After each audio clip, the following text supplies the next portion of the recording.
Vale. Entonces, ok, ya estamos grabando. Buenos días y buenos días. Estamos con el profesor Franklin Hill, el invitado a la tercera sesión de nuestro semillero de este año. Tenemos una serie de semilleros, de conferencias durante todo el semestre y la del profesor Franklin es la tercera de ellas.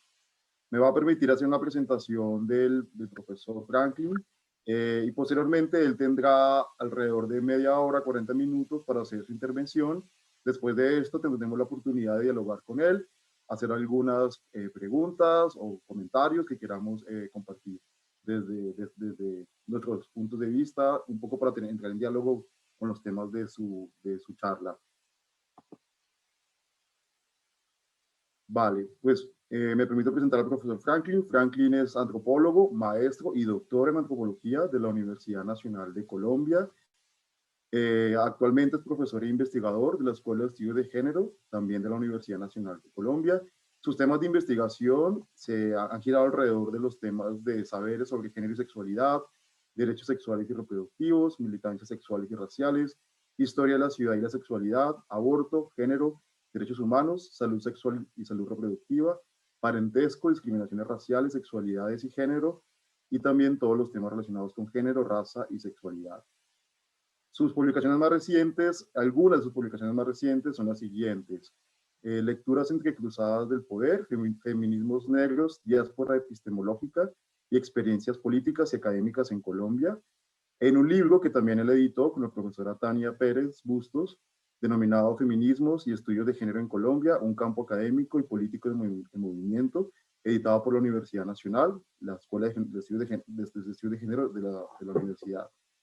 Otra de sus publicaciones recientes es Sexual Justice and Political Culture in Colombia, en un trabajo que se llamó Sexuality Policy Watch, publicado en 2016, y uno último, de los más recientes, vinculados con el tema de hoy, se llama Estar en el mundo de los blancos, las tensiones entre clase y raza en las experiencias de personas racializadas como negras en sectores medios en Bogotá, publicado en la revista Antropología de la Universidad de Sao Paulo. Como pueden ver, Franklin es un gran conocedor y experto en los temas de género, raza y sexualidad, y hoy nos va a compartir un trabajo que tiene sobre los temas de salud sexual y reproductiva aplicado con la perspectiva del género y la raza como categoría analítica, que nos puede ayudar muchísimo en el trabajo de Profamilia para pues revisar los abordajes que tenemos. Sobre todo, lo que me gusta de este trabajo es que Franklin hace una reflexión crítica, como es el llamado las ciencias sociales, un poco para reflexionar, hacer una pausa, reflexionar y posiblemente incorporar algunas modificaciones en nuestro quehacer cotidiano y sobre todo en las cosas que estamos viendo o lo que no estamos viendo también. Entonces, Franklin, muchas gracias por este espacio, gracias por compartir tu conocimiento en este tema y adelante, por favor. Muchas gracias, Fernando. Muchas gracias a Profamilia y a Fernando por la invitación. ¿Me están escuchando bien? Sí, perfecto. Vale, bueno, un saludo para todas y todos los que nos acompañan en esta conversación. Yo básicamente voy a hacer una reflexión, más que presentar, digamos, un estudio específico, yo voy a hacer una reflexión general en torno como a la pertinencia de tener una mirada desde lo étnico y lo racial en relación con la salud sexual y reproductiva, con varios, digamos, momentos, una parte más contextual y una parte hablando sobre algunos problemas específicos de salud sexual y reproductiva y hablando de algunos datos relacionados con la encuesta nacional de demografía y salud. Entonces, bien, tenemos yo digo a la vez como una fortuna y un estancamiento en relación con la inclusión de una perspectiva étnica y racial para entender los problemas de salud sexual y reproductiva. La oportunidad o la cuestión que es positiva es que ya desde hace 2 encuestas de demografía y salud se incluyó una pregunta por la pertenencia étnico-racial en el cuestionario, pues de una de las fuentes, o la fuente estadística más importante sobre salud sexual y reproductiva del país, que es la encuesta nacional de demografía y salud, y que Profamilia estuvo a su cargo por bastante tiempo. Y que sin duda eso refleja un interés de incorporar una perspectiva de este tipo para entender los problemas de salud sexual y reproductiva.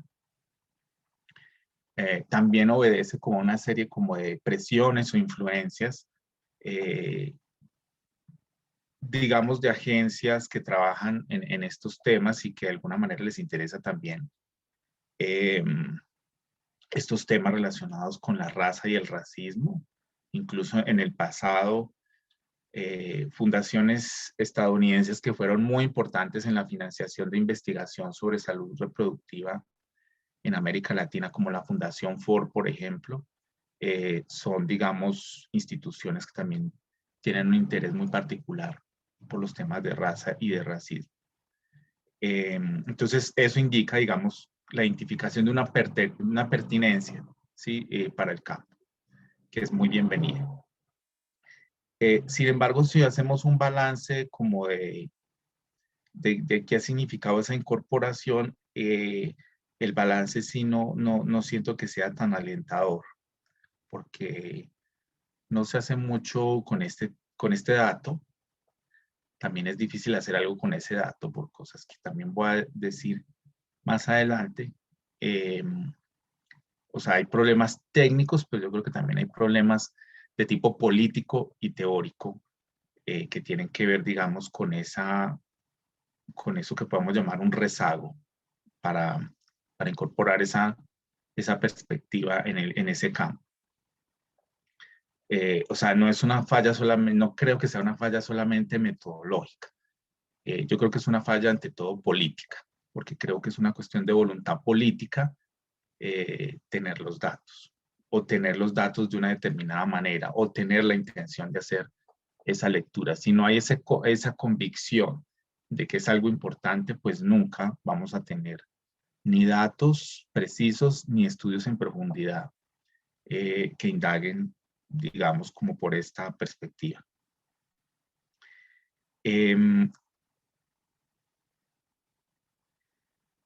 Hay una, digamos, hay una cosa que se nos devuelve. Yo aquí voy a compartir una cosa que me parece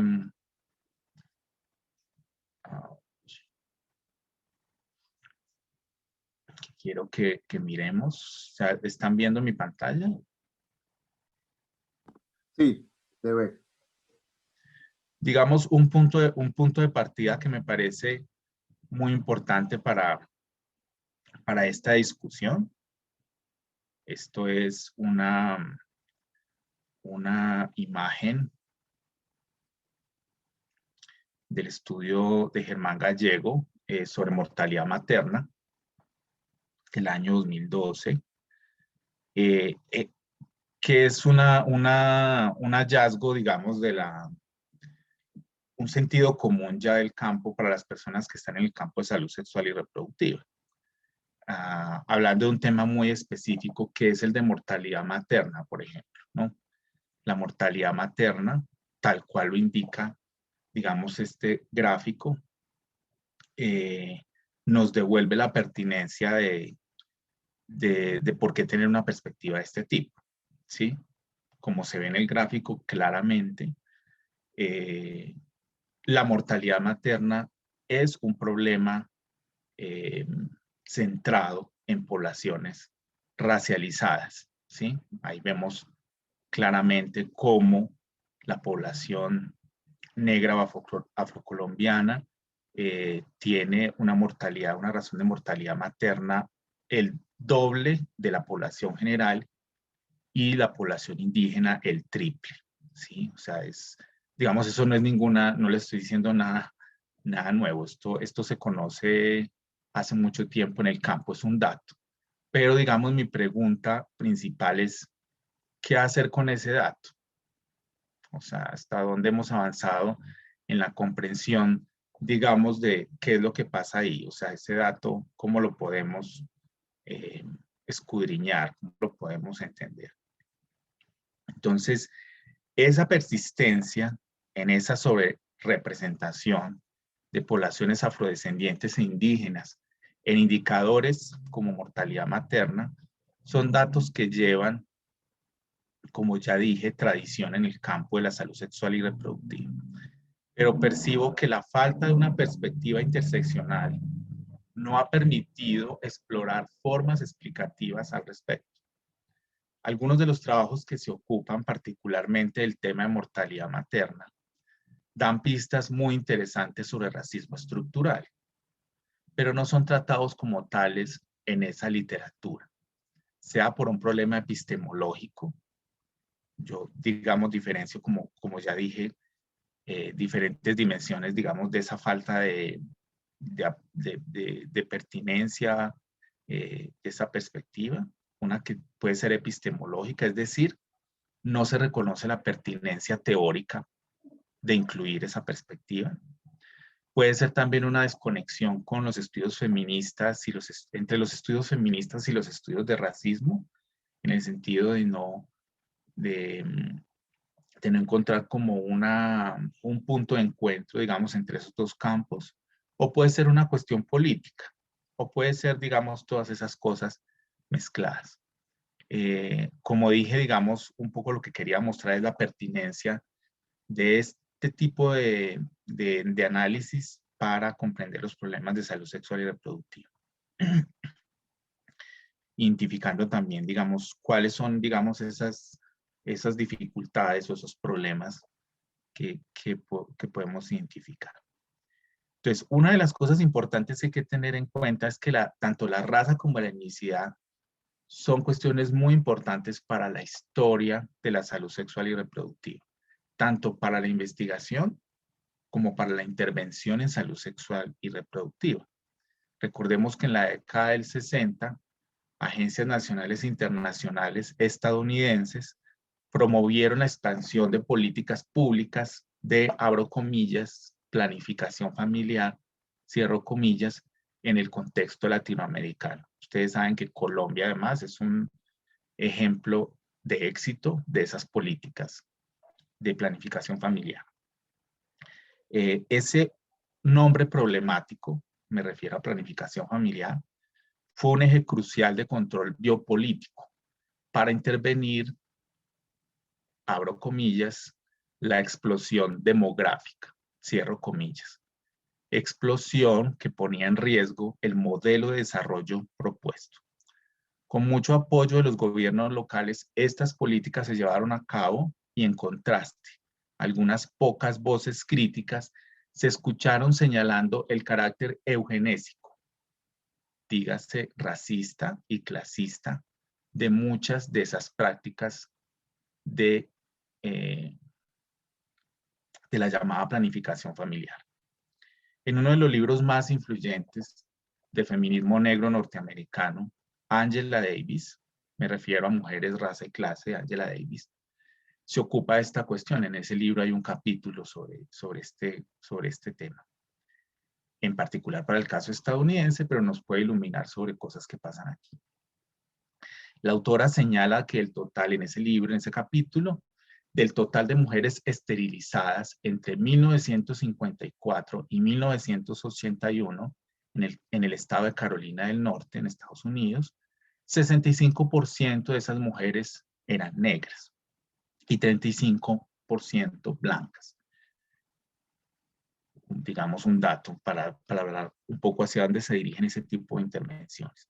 Pero otro elemento fundamental de su crítica tiene que ver con los límites blancos de ciertas posiciones feministas sobre los derechos reproductivos, que no consideraban el lado oculto de la liberación de las mujeres a través de la píldora. Recordemos que en el mundo occidental la píldora significó un mojón, un evento muy importante en la historia de los derechos reproductivos y particularmente para la autonomía de las mujeres, pero lo que nos señala esta autora y otras es que, digamos, la historia de la tecnología reproductiva, no solo de la píldora, sino de todos otros procedimientos de control de la reproducción, tienen un lado oscuro, bueno, no me gusta usar un lado muy problemático, que tiene que ver con en qué cuerpos se investigó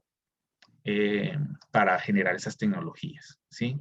Ese lado oculto tiene unas facetas racistas de tremenda violencia, no solo por esa desproporción racial de esa iniciativa intervencionista, sino por su particular foco en los cuerpos de las mujeres subalternizadas en el orden racial, expresada en esterilizaciones forzadas y el uso abusivo de sus cuerpos en la experimentación, como ya dije, de las tecnologías reproductivas. En los países de hoy denominados sur global, donde la raza continúa operando intensamente como marcador de exclusión social, un hito fundamental de la autonomía sexual de las mujeres, como es la píldora y como es la emergencia de toda la tecnología reproductiva y anticonceptiva, se encuentran en tensión con una serie de eventos eugenésicos. A propósito de esto, es importante evocar una investigación sobre campañas de planificación familiar llevada a cabo en Perú durante el mandato de Fujimori, entre el 99 y el 2002. La antropóloga Vanessa Verástegui nos cuenta que se realizaron más de 300.000 esterilizaciones femeninas, la mayoría a mujeres indígenas, según denuncian también otras líderes indígenas. Digamos, en esas denuncias se cuestionaba la libertad de elección frente a esos procedimientos y prácticas irregulares, ¿no? Por no decir abusivas, frente al consentimiento informado, que yo siento que esa cuestión del consentimiento informado, y como lo diré después para un caso de Colombia, es bastante compleja cuando hay una diferencia de clase, de capital cultural, pero también cuando hay una serie de estereotipos racistas sobre las pautas reproductivas de ciertas poblaciones. Pareciera que algunas tensiones de esta paradoja sobre los derechos reproductivos de las mujeres permanecen en ciertas maneras de investigar, que es un poco lo que estaba diciendo Fernando, como hay como un rezago, como esa historia, voy a decirlo así, y así lo considero, esa historia racista de las tecnologías reproductivas permanece en ciertas maneras en que las personas que estamos en el campo de salud sexual y reproductiva hablamos sobre la reproducción, tanto en las políticas públicas como incluso en la manera como analizamos ciertos resultados. Y todavía sigue latente en el foco de intervenir también ciertos cuerpos marcados nuevamente por la raza y la clase. Consideremos un aspecto clave en la investigación y en la política pública de salud sexual y reproductiva, como es la producción de datos, ¿sí? La producción de datos es algo fundamental del campo. Y ahí es uno de los problemas, aparece uno de los problemas. A diferencia de países de la región como Brasil, en Colombia no existe una tradición consolidada de incluir variables relacionadas con la raza o el color de piel en los estudios demográficos. Eso ha venido cambiando en los últimos años, pero yo estoy hablando de la diferencia entre tener una tradición consolidada y que ya esté en el campo es diferente, ¿no? O sea, en el caso de la demografía brasileña, la categoría raza y color de piel están tiene una traducción de, no sé, 40, 50 años que no tenemos acá. En parte esto puede explicarse por una marcada resistencia en el país a hablar sobre desigualdades raciales relacionada con la construcción de Colombia como una nación mestiza. A pesar de que Colombia en el 91, con la reforma Constitucional del 91 brindó un marco limitado para abordar estos temas, al reconocer precisamente Colombia como una nación multicultural. En la cotidianidad se sigue concibiendo un sujeto colombiano mestizo, que había que hurgar como qué quiere decir mestizo, y la desigualdad social continuó siendo explicada principalmente en términos de clase. La raza continúa siendo considerada una categoría en muchos espacios impertinente, que no daría cuenta de los problemas sociales del país o que es una preocupación importada. Cuando digo importada es porque como que raza, racismo es algo importante para pensar, por ejemplo, en la realidad de Estados Unidos o de Sudáfrica, como de otros contextos, pero no el nuestro. Pienso, y esto también lo podemos, esto también puede ser puesto en cuestión, pues estamos en debates, no, pero yo les estoy transmitiendo un poco como mi visión del asunto. Yo pienso que la demografía colombiana en el campo de la salud sexual y reproductiva sigue sin darle mayor importancia a las cuestiones raciales, a pesar, digamos, de esa desproporción, como les mostré, la mortalidad materna, perinatal, el problema de desnutrición infantil, que nuevamente todos esos problemas están concentrados en regiones donde la mayoría de la población es negra o afrodescendiente e indígena, ¿sí? Y también son regiones cuyos índices de necesidades básicas insatisfechas son bastante altos. En las pocas ocasiones en que la cuestión sale a relucir, por ejemplo, en relación con la precaria situación de salud sexual y reproductiva en el departamento del Chocó o el problema de la desnutrición en el caso de La Guajira, no es casi que automático las interpretaciones racistas sobre sobre por qué esa situación. O sea, no, y ahí no estoy hablando tanto del campo de la investigación como de lo que puede salir en notas periodísticas o lo que se puede decir, digamos, en la cotidianidad, ¿sí? Esos dos problemas, como el problema es analizado como si fuera un problema eh, de falta de civilidad o asociado a un machismo endémico, digamos, de esas poblaciones. O sea, es explicado a partir de estereotipos sobre la hipersexualidad, el machismo, la incapacidad racional de las personas negras o indígenas para planificar el número de hijos y hasta teorías sobre, entre comillas, la familia negra, que es un debate largo en antropología, pero ahorita me meto con eso. A estas explicaciones se sumaban representaciones acerca de la corrupción política de esas regiones. Sí, aparece todo el tema con el tema, por ejemplo, de los niños y niñas en La Guajira o con muchos temas en relación de la calidad de vida en el Chocó, se asocia siempre la cuestión de la corrupción, ¿sí? O sea, como si solamente hubiera corrupción en esas zonas. Eso no para negar que no la haya, pero siento que muchas veces esa corrupción es descrita con una geografía racializada, ¿sí? Donde lo andino o el centro andino pareciera que no tuviera problemas de corrupción. Para esa reflexión alguna, yo quiero a este punto aclarar y de pronto más tarde en las preguntas eso podemos despejar mejor una distinción analítica para esta reflexión entre raza y etnicidad, ¿no? Y esa distinción analítica entre raza y etnicidad es muy importante, ¿sí? Cuando estoy hablando de etnicidad, estoy hablando de diferencias culturales que tienen algunas poblaciones, y cuando estoy hablando de raza, estoy hablando de racismo. Es decir, estoy hablando de cómo el mundo occidental jerarquiza a las personas y a las poblaciones a través de esta categoría problemática llamada raza, y que desde ese imaginario racista se puede identificar en el color de piel, y que eso está asociado a una serie de representaciones sobre los cuerpos, las capacidades intelectuales de las personas, y que ese esquema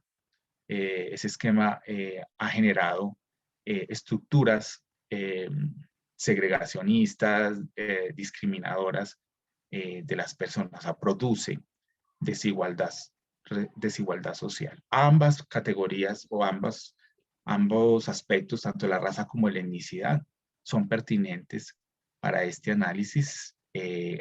Yo he centrado mis comentarios más en relación con lo racial que con lo étnico, pero después podemos discutir más sobre eso. Eso no es, tampoco es una distinción entre como que la raza tiene que ver con la población afro y negra y la etnicidad tiene que ver con la indígena, porque las poblaciones indígenas también son racializadas y porque hay poblaciones afro y negras que son culturalmente distintas. Entonces, ambas categorías son pertinentes para, entre comillas, esas poblaciones. Digamos, la cuestión de la diferencia cultural, como dije, es muy importante para el tema de salud sexual y reproductiva, pero digamos, mi interés está centrado, como lo dije, en la existencia, en la persistencia de la raza y su conversión en prácticas racistas, incluidas las que se pueden dar en las formas de ver los problemas de salud sexual y reproductiva.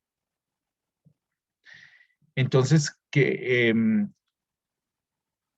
como mencioné al inicio, la encuesta nacional de demografía y salud incluyó por primera vez que en el 2010 una pregunta sobre la pertinencia étnico-racial de la población entrevistada.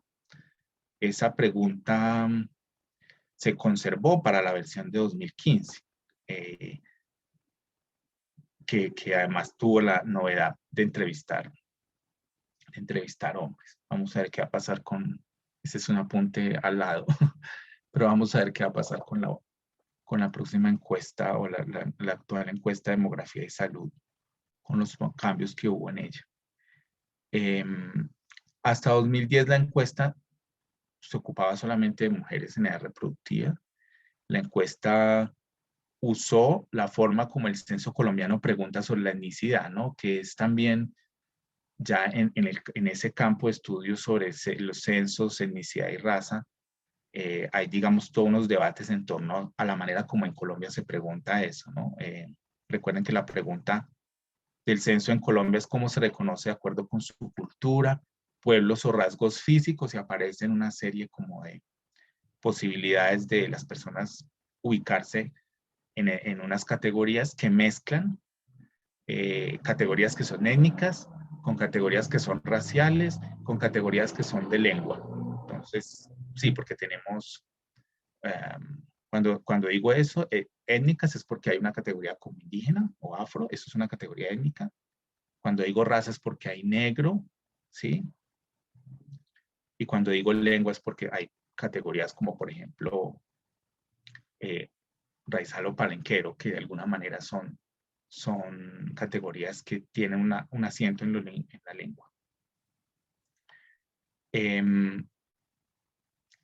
Si bien esto representa un avance en ese abordaje, como lo dije al principio, eso no es suficiente con incluir una pregunta. O sea, hay que hacer algo con eso, ¿no? La pregunta hay que analizarla a la luz de los diferentes problemas, ¿no?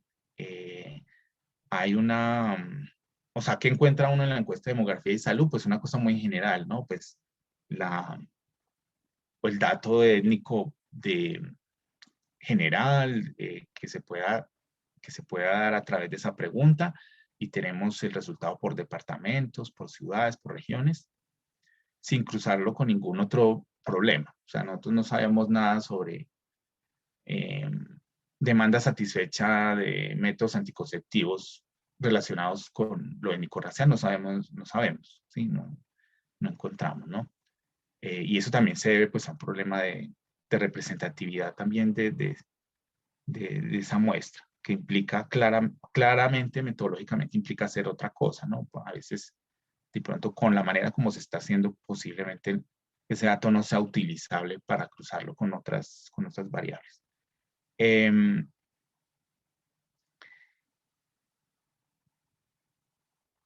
Digamos ahí, como decía, metodológicamente habría que hacer otras cosas, ¿no? Sobre muestreos un estudio específico, no sé, habría que buscar otras vías para ver cómo se puede resolver esa cuestión. Yo no sé cómo pasar ahora y puede ser que yo esté desactualizado y las personas que estén más actualizadas en relación con la manera como funciona la encuesta nacional de demografía y salud y ustedes de Profamilia, que mucho tiempo se ocuparon, digamos, de eso, saben más que yo sobre las dificultades de trabajar eh, con ese dato. Pero como decía, eso no es una cuestión solamente metodológica, como que respondan, no, no se puede porque no es representativa la muestra o por lo que sea. Pues si la muestra no es representativa hay que hacer algo, ¿no? Y hay hay posibilidades metodológicas para que eso se supere. Sin embargo, no se hace. Vamos a ver algunos datos con algunos ejercicios aproximativos de comparación y también también como viendo como el significado a través, digamos, de esta perspectiva de algunos datos. Entonces, por ejemplo, la ENS del año 2010, y qué pena que esté atrasado una encuesta, pero no he hecho este ejercicio con la última encuesta, pero además digamos, los cambios no son particularmente significativos. Para la encuesta del 2010, el uso de métodos anticonceptivos se incrementó en 5 puntos porcentuales en las mujeres en edad reproductiva.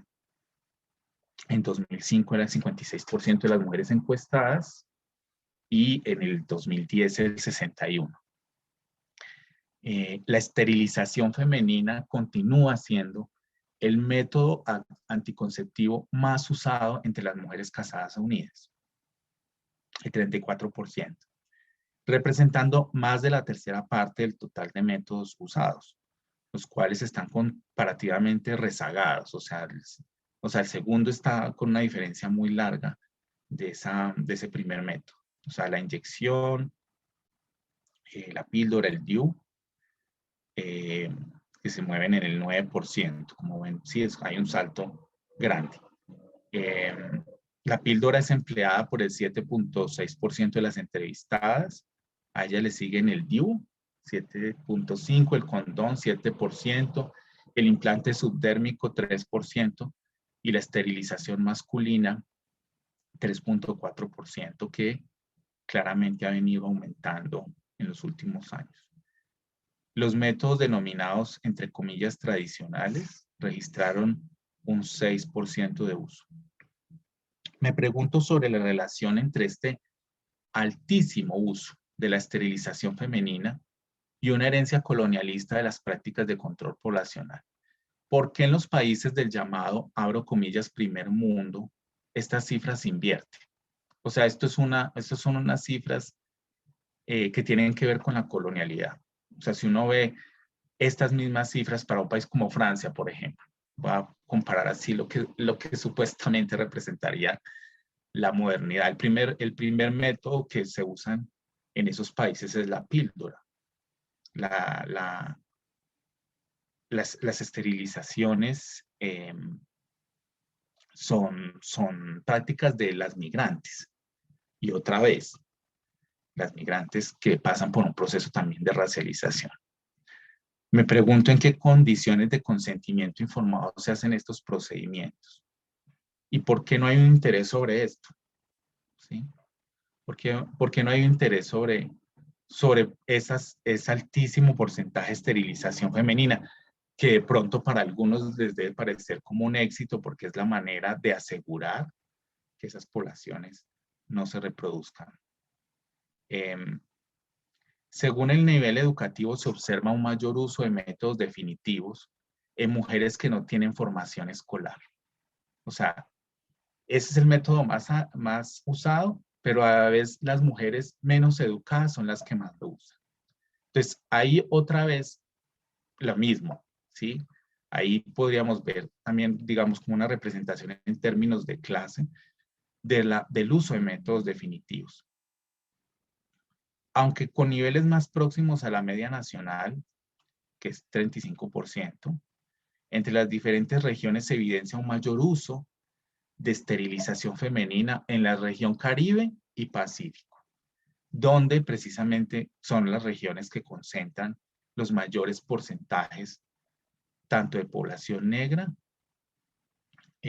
como de población indígena también. ¿Sí? Ambas regiones tienen esa característica demográfica.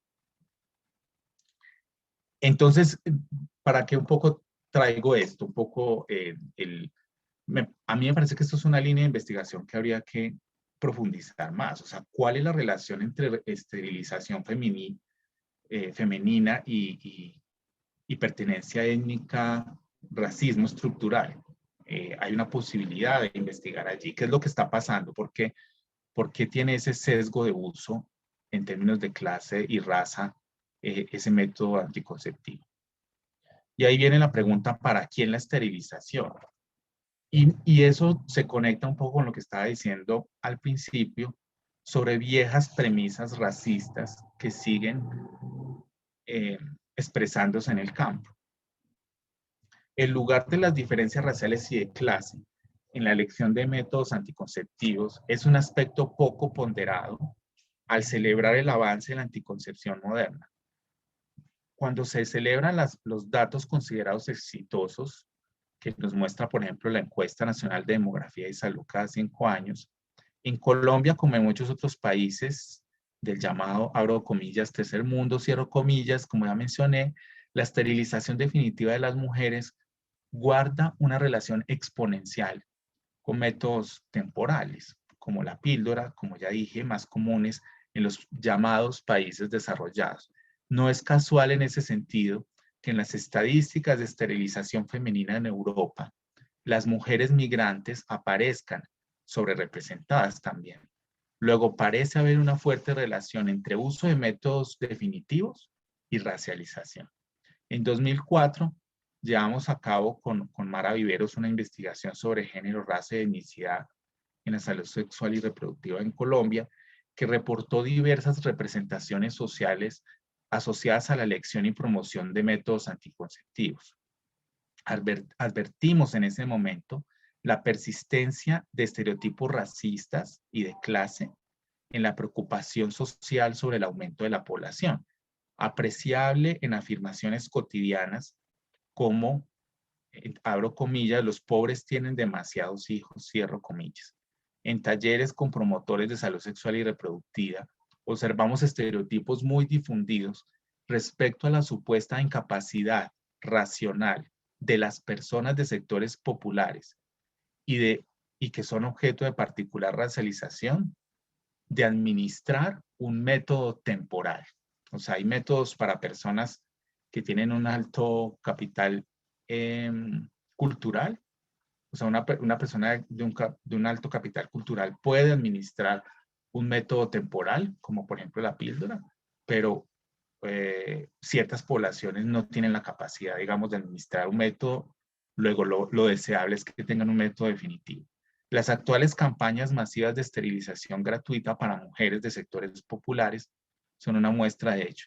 Me impresiona cómo en redes próximas, personas de clase media, blanco-mestizas, suelen hacer comentarios sobre la reproducción de los otros sin una suficiente autocrítica sobre lo que significan esas afirmaciones modernistas y heroicas sobre no reproducirse, al tiempo que estigmatizan las personas, o más precisamente las mujeres, que tienen tantos hijos sin asegurar condiciones de calidad de vida para esos hijos e hijas. ¿Cuáles son los contenidos de ese contraste de clase y raza? Me pregunto. ¿Qué significa el mandato de no reproducirse, por ejemplo, para poblaciones que son amenazadas de desaparecer? O sea, la idea de control poblacional, que es una idea occidentalizada, no tiene ninguna pertinencia, por ejemplo, para un pueblo indígena que en este momento va a desaparecer. Hay pueblos indígenas que en este momento tienen un problema de que no hay reproducción, entonces hablar como de control poblacional no tiene sentido.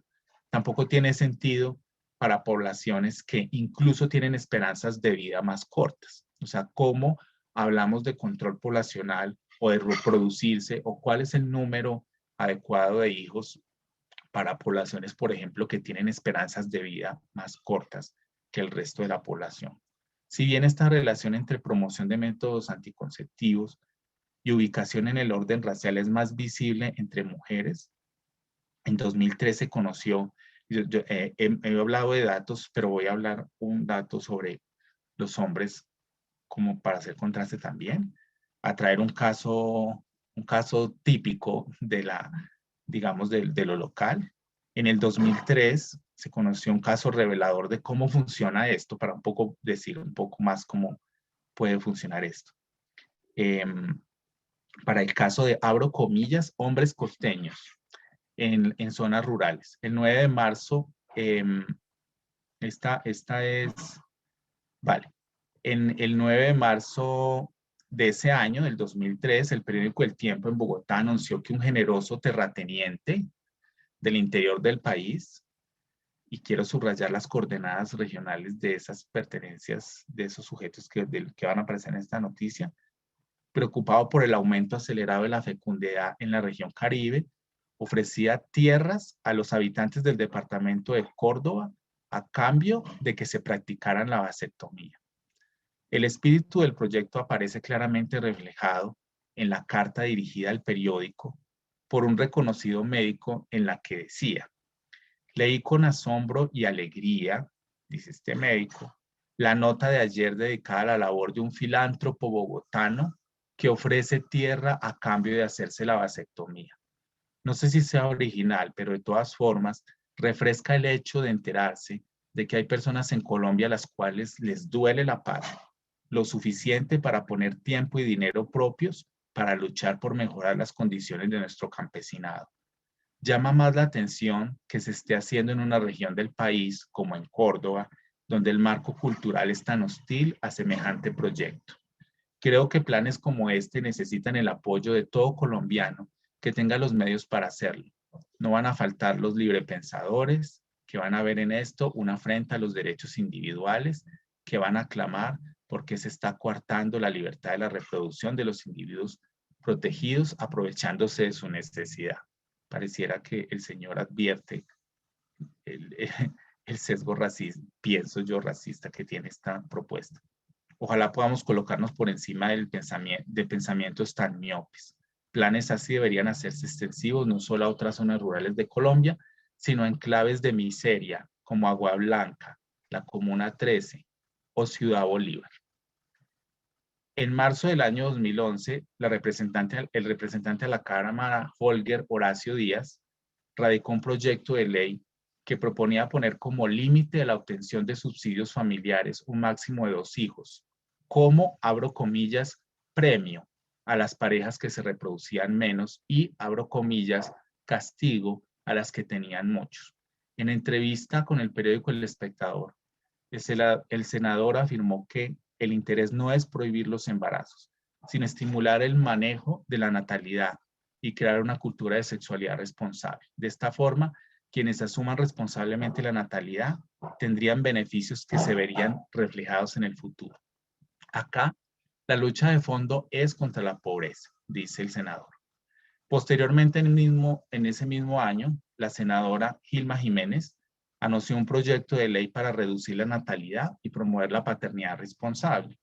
El proyecto conservaba el espíritu del proyecto del congresista antes mencionado y muestra una tendencia respecto a la limitación de la autonomía reproductiva y el control de las decisiones anticonceptivas, otra vez de ciertas poblaciones, de personas de sectores populares y regiones particularmente racializadas, con el fin de controlar el crecimiento de la población. Y no estamos hablando del maltusianismo de mitad del siglo XX, estamos hablando de una propuesta de hace 10 años. El artículo del Tiempo sobre el proyecto destaca que uno de los puntos que generará más polémica tiene que ver con la implementación de programas de planificación temporales y definitivos. Al respecto surge la pregunta sobre los sujetos a quienes irían dirigidos los métodos definitivos. En las afirmaciones de la senadora, la senadora Gilma, que en paz descanse, advierte al ser interrogada por sobre este proyecto, dijo esto: No es que los más pobres no puedan tener hijos, pero sí deben ser conscientes de que no pueden traer al mundo niños por los que no pueden responder, niños no deseados que podrían ser víctimas de violencia. El proyecto incluye medidas para restringir los apoyos del Estado a quienes se reproducen demasiado y a las mujeres que, según afirma Jiménez en la entrevista El Tiempo, han estado sobreprotegidas por la legislación colombiana. En las palabras de la senadora, las mujeres que se dediquen a traer hijos al mundo por los que no pueden responder deben perder su custodia, oportunidades y ayudas.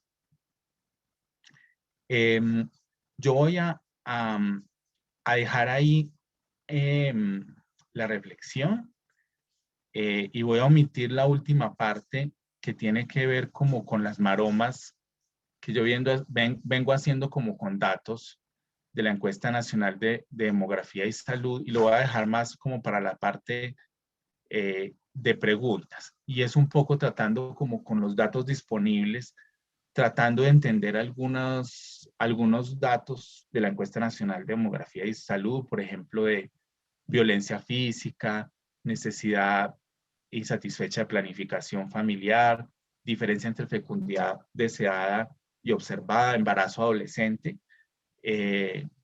pero digamos, eso puede salir en las preguntas y hay espacio para eso. Les puedo mostrar un poco algo de esos datos, pero quiero dejar mi reflexión hasta ahí para dar espacio a las preguntas. Entonces, muchas gracias por la escucha. Muchas gracias, Franklin, por tu intervención. En Profamilia, este espacio, el semillero, es un espacio abierto, por eso nos gusta recibir personas externas a Profamilia para que nos compartan sus reflexiones, sus críticas también, y yo creo que es parte del debate, poder tener un debate abierto, franco, desde distintos puntos de vista. Creo que las ciencias sociales tienen un llamado a la crítica por sí misma, así que bienvenida a esa crítica. Yo quisiera, para animarlos y animarlas a participar en el debate, ahora vamos a abrir el espacio. Las personas que tengan preguntas por el chat o también aquí por el micrófono, los que están aquí en la sala de Zoom, lo pueden hacer. Y también por el Facebook, también si nos pueden hacer sus preguntas en los comentarios, se las haremos llegar a Franklin. Para comenzar el debate, quisiera un poco saber tu reflexión, es decir, si bien las ciencias sociales no están obligadas a proponer cosas, ¿no? Porque tienen una agenda de investigación independiente para que sea crítica, quisiera preguntarte un poco cómo traducimos toda esta crítica en elementos que pudiéramos tener en cuenta al momento de organizar una intervención con el fin de mejorar la intervención. Yo creo que todas estas reflexiones nos ayudan a profundizar la perspectiva de derechos, que creo que es una coincidencia entre la academia y también instituciones como Profamilia que creen en los derechos. ¿Cómo podemos profundizar en esa perspectiva de derechos con el fin de traducir toda esa crítica, esa reflexión en recomendaciones puntuales, por ejemplo, en una intervención concreta con un paciente, con una persona que desea ejercer sus derechos sexuales y reproductivos? Un poco para comenzar esta discusión. No sé si damos una rondita de preguntas y ahora puedes responder un poquito para todos y para todas. ¿Quién quisiera intervenir?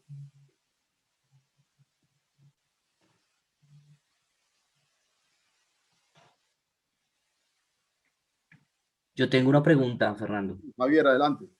Me gustaría preguntarle a Franklin, teniendo en cuenta lo que acaba de mencionar de todos los procesos de discriminación, de racismo que existe, específicamente pensando en que el área andina es mejor, entre comillas, que el área pacífica o que el área caribe, porque hay poblaciones negras o indígenas.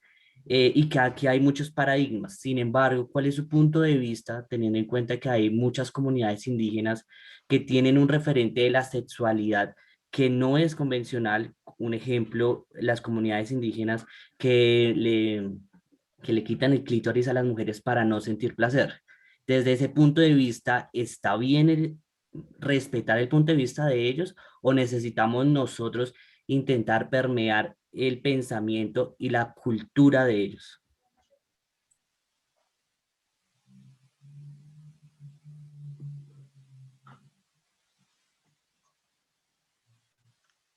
¿Cómo es el procedimiento, Fernando? No sé si alguien tiene otra pregunta, hacemos una más y ya luego, pues, si quieres contestar esta ronda de primeras 3 preguntas. Quien quisiera, no sé, quién quiera, o también lo pueden escribir por el chat, si se animan, están un poco más tímidos para hablar. Pues de pronto que conteste esta pregunta y después hacemos comentarios, Fer. Dale, entonces, ¿te parece bien, Frankie? Ya luego Rocío nos hace la siguiente ronda. Empieza. Vale. Bien, en relación con lo que, digamos, lo que decía Fernando, digamos, sí, efectivamente yo creo que hay posibilidad de traducir varias de estas cuestiones en aspectos prácticos. Digamos, digo, entre comillas, lo más fácil. Yo sé que una operación estadística tan compleja y tan grande, decir que es fácil no lo es, no es fácil, pero yo insisto que es una cuestión de voluntad política. Creo que en la metodología de la encuesta sí debería haber alguna metodología de sobremuestreo o algo que permita precisamente que se pueda usar el dato. O sea, eso se puede resolver. Incluso con los datos disponibles, que era lo que no alcancé a mostrarles, hay ejercicios que se pueden hacer, hay ejercicios proxy que se pueden hacer. Lo regional es yo estaba hablando de región Pacífico, región Caribe, pero eso es también muy aproximativo e inexacto, ¿sí? Porque en la región andina hay población indígena, en la región andina hay población negra.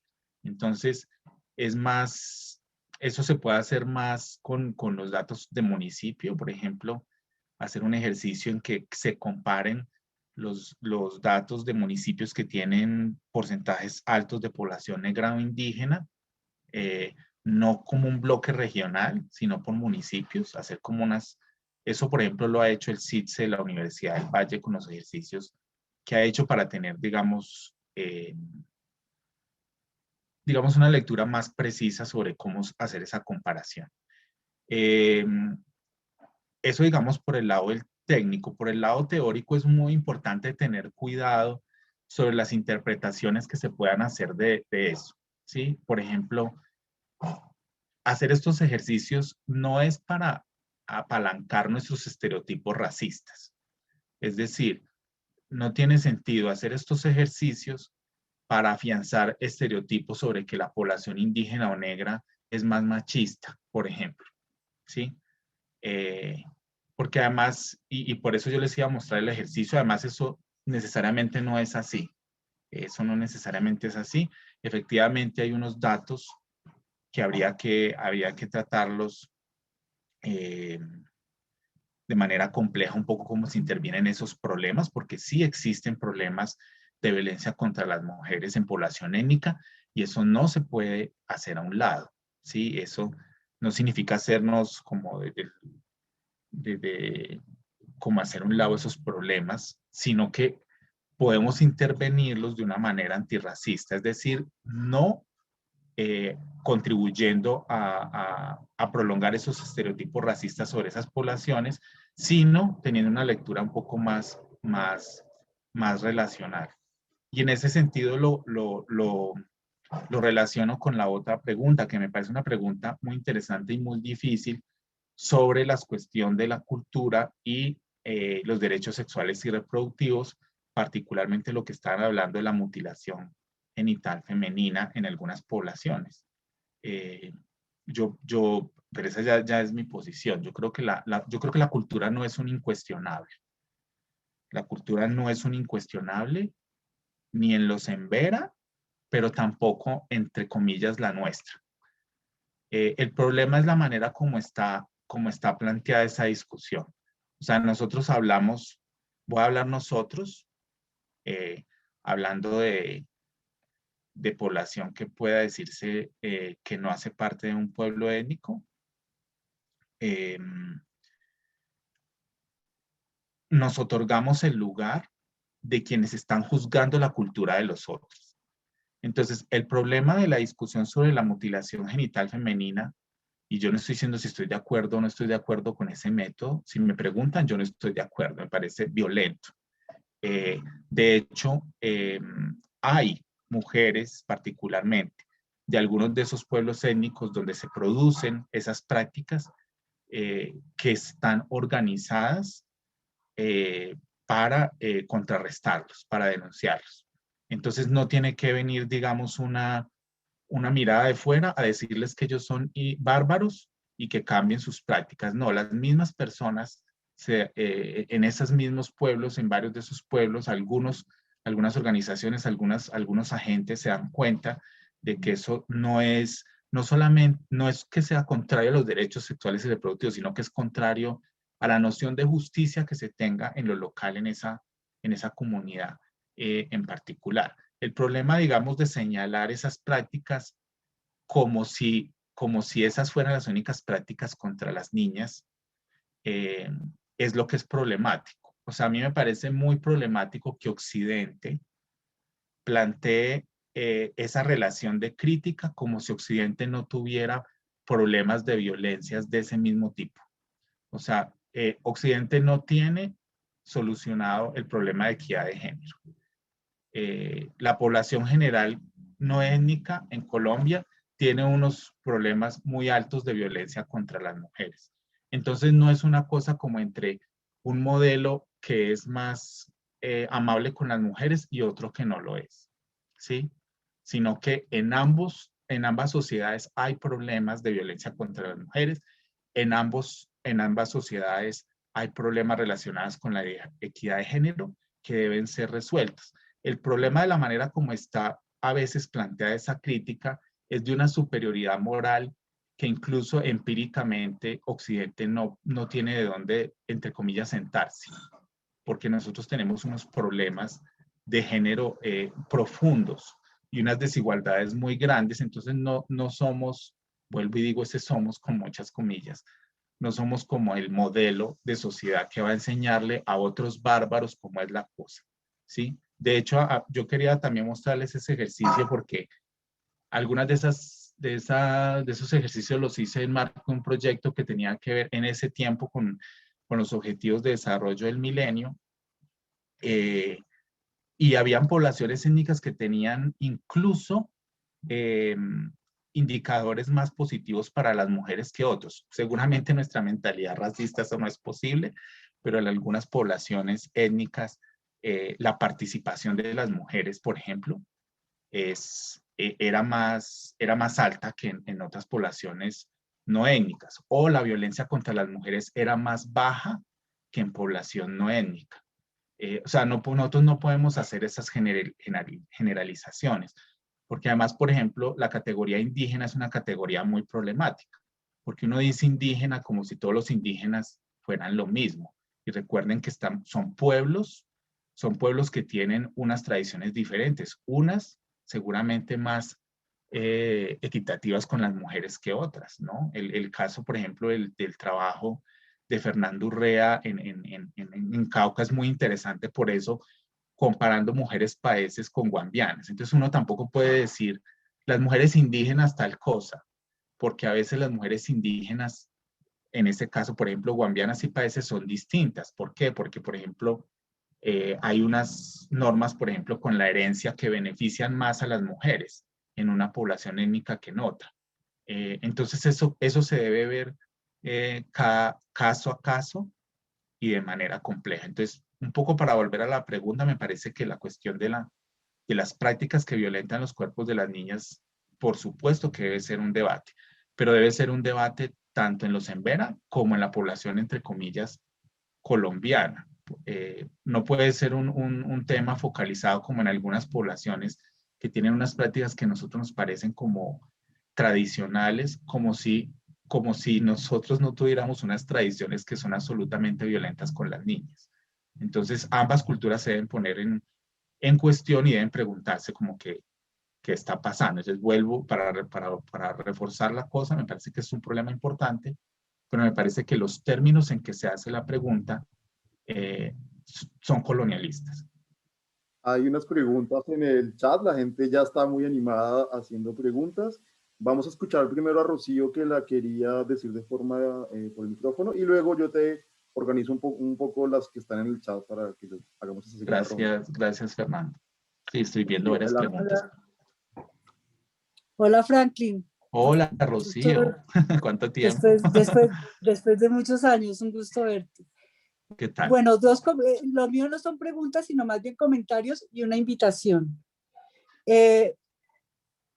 Pues una cosa que le ha pasado al país es que desde el 2007 las encuestas de calidad de vida y multipropósito del DANE incluyen la pregunta, el censo la incluye. Tenemos que reconocer que sí hay fuentes de información en las que podemos esculcar mucho de la situación de la población afrocolombiana y la población indígena razonablemente, porque pues hay buenas aproximaciones en sus muestreos. Entonces, y por supuesto que la ENS, como tú bien lo dices, lo hace desde el 2010. Te cuento, es muy difícil conseguir la plata para hacer la encuesta, cualquier encuesta.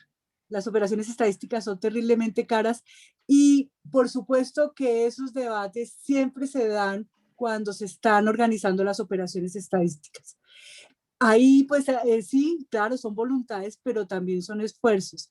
Hay una cosa que tenemos que reconocer y es que en la medida en que se demanda más la información y se presiona más sobre la necesidad del dato, uno puede hacer incidencia para la vuelta, ¿sí? Y puede decir, oiga, no, pero es que es un tema que se necesita.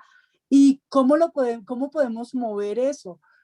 Pues yo le invitaría a Franklin a que hagamos un estudio a profundidad.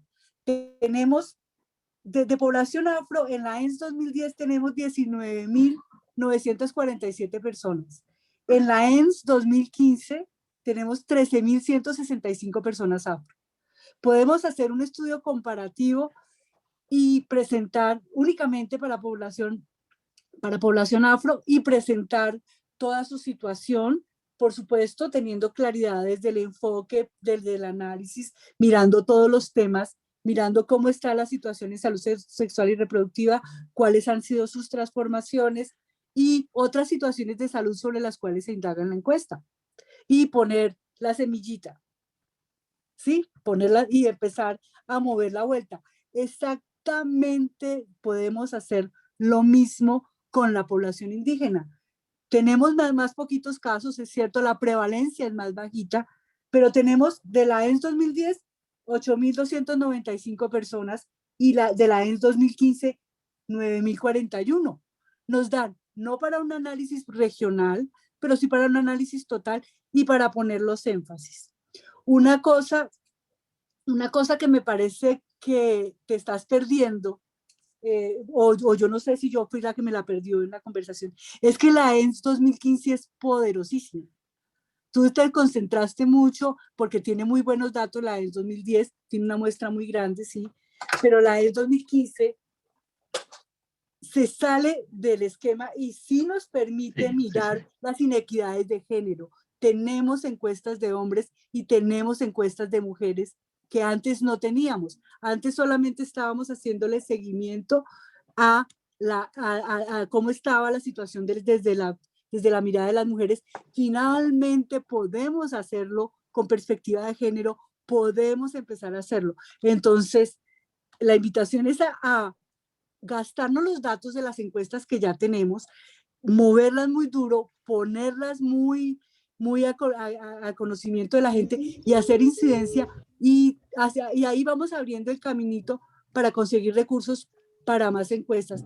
Con Profamilia hemos intentado que nos financien investigaciones a profundidad en donde no solamente nos concentramos en lo que nos da la ENS, sino que triangulamos la información con lo que nos dan las otras encuestas para hacer una panorámica más completa, porque la multipropósito pregunta cosas de ingreso, bueno, porque cruzan muchísimas informaciones que nosotros no preguntamos en las ediciones de las encuestas, pero no ha sido fácil conseguir ese recurso.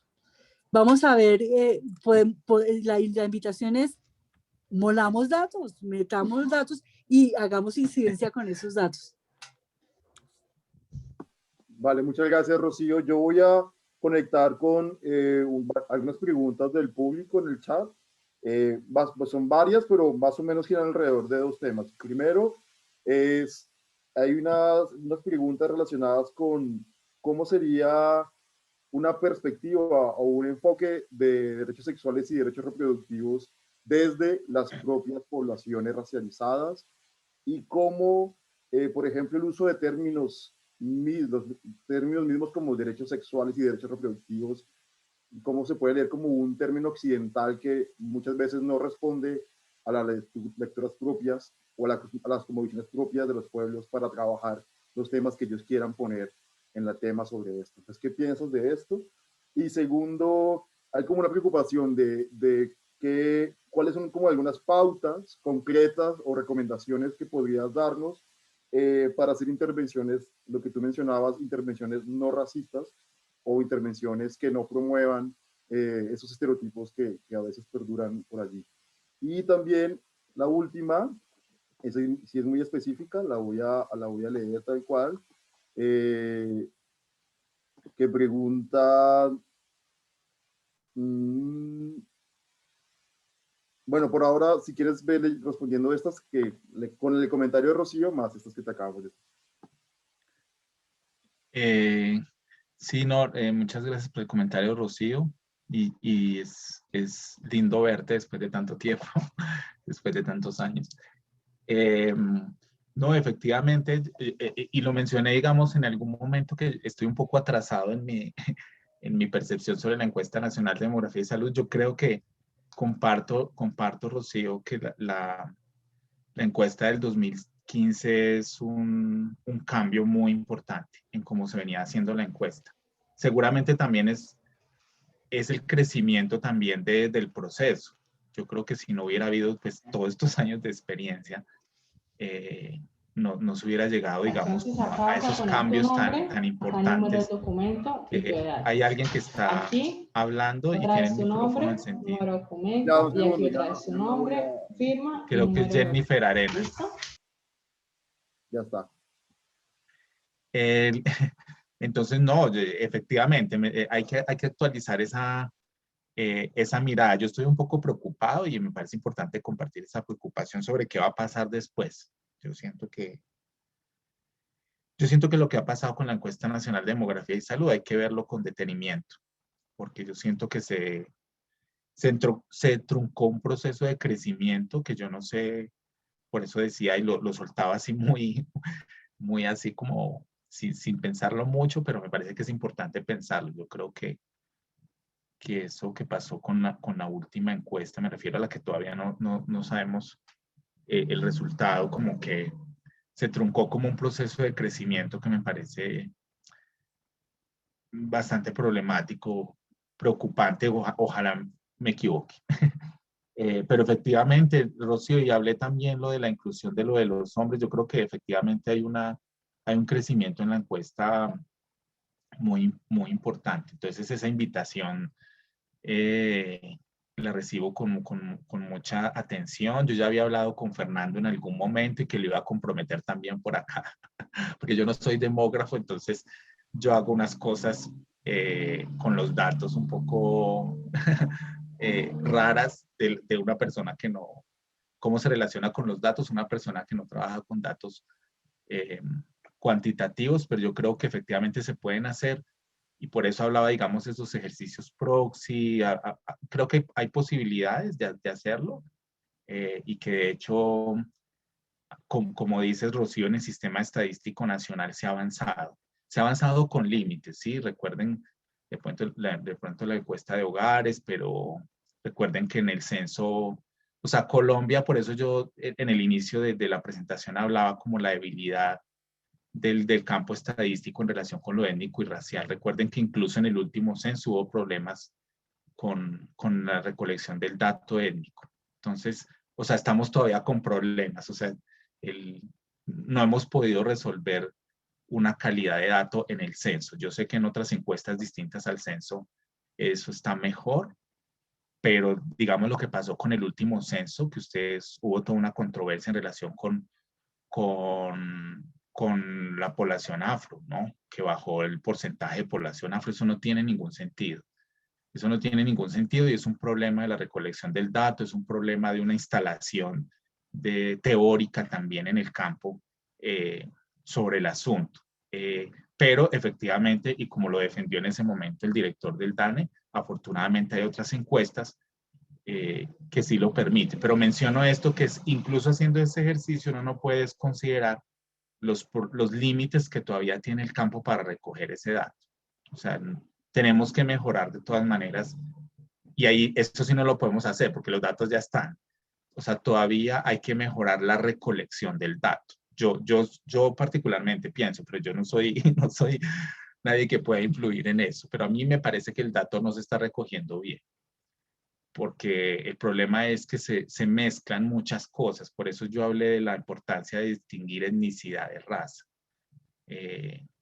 La manera como se recoge el dato en Colombia es muy confusa, porque le pregunta a las personas mezcladas cosas étnicas y cosas raciales. Entonces uno a veces ahí como que se pierde, digamos, en el dato. Pero eso es una cosa, digamos, a discutir. Sobre eso sobre la cuestión de las intervenciones, digamos con las diferentes maneras de hablar sobre la reproducción, efectivamente, eso es una cosa que hay que ponerla sobre la mesa.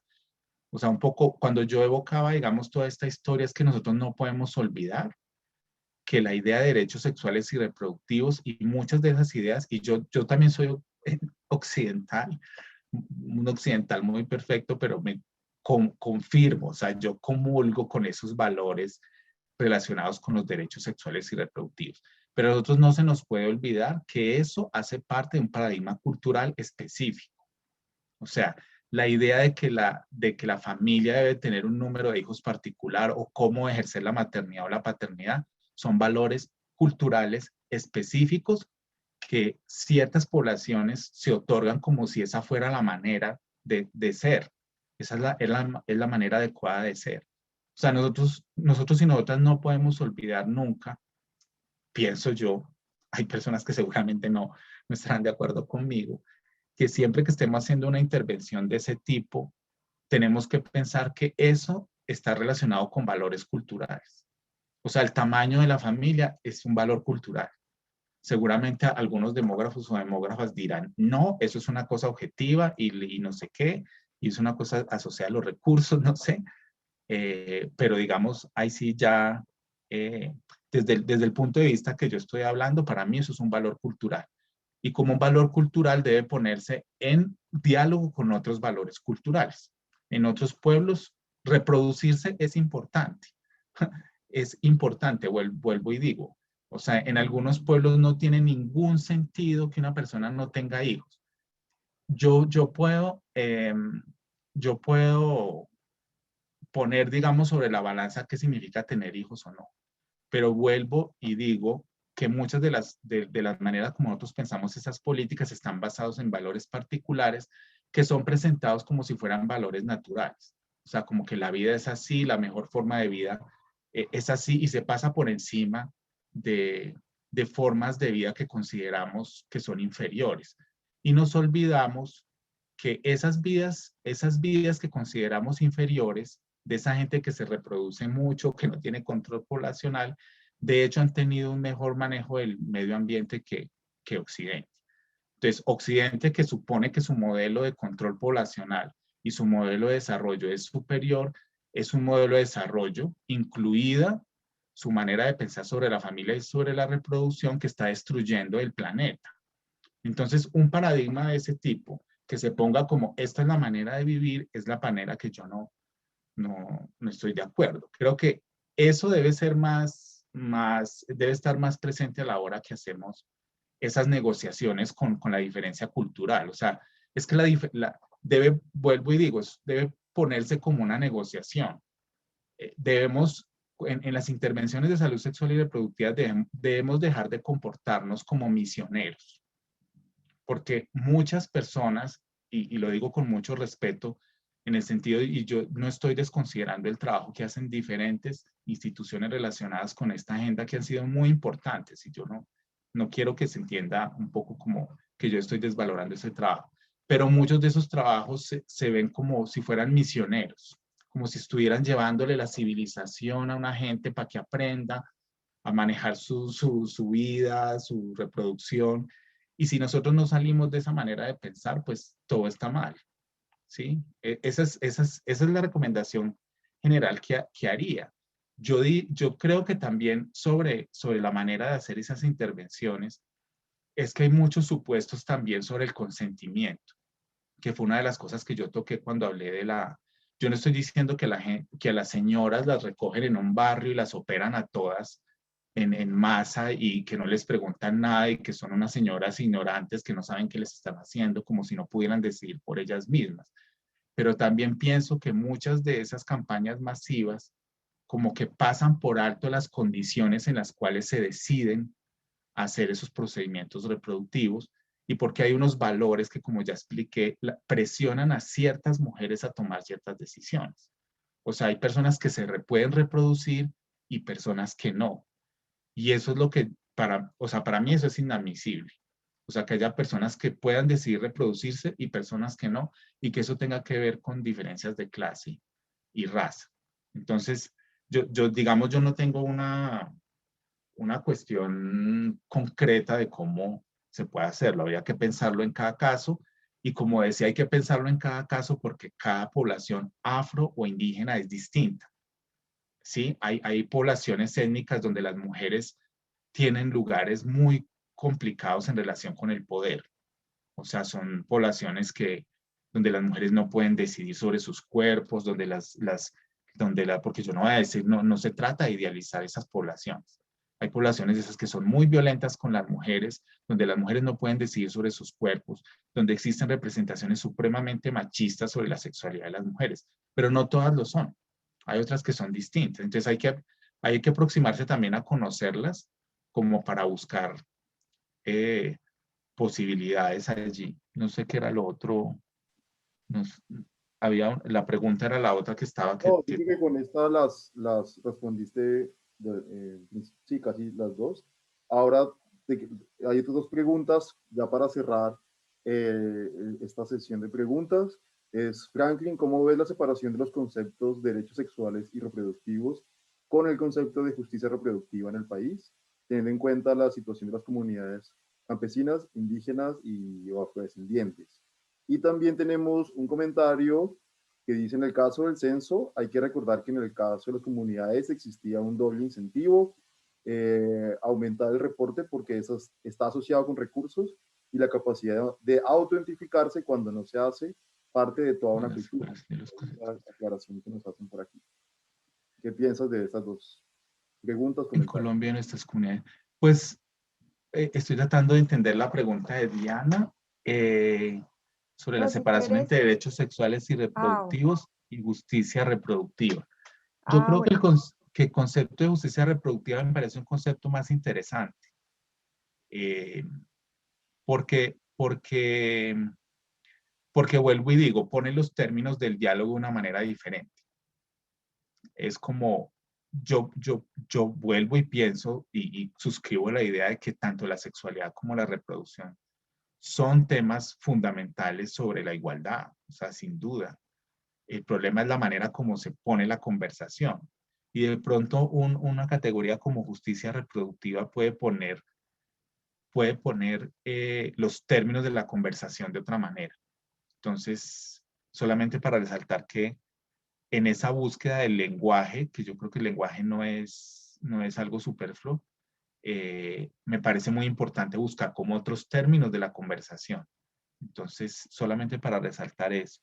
Sobre la cuestión de la pregunta sobre el censo, esa era El la que seguía. comentario, aquí está, Fernando, Lina nos puede ayudar a sí, explicar. Franklin, no, lo que único que quería escribir es que en el momento en que se debatió el censo y el proceso, era claro que había un doble incentivo en las comunidades, porque como tienes claro, para algunas comunidades indígenas y para algunas comunidades afro, el número de personas pertenecientes, sea al resguardo o al cabildo, etcétera, contribuye a cuántos recursos le son girados en el marco de la financiación en la descentralización.